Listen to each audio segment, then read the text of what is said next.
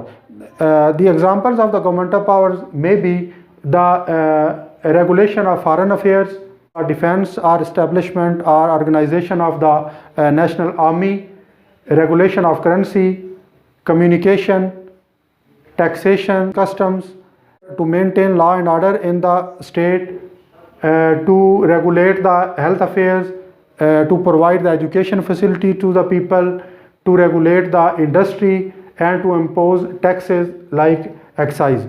These are the various functions that are performed by the governments.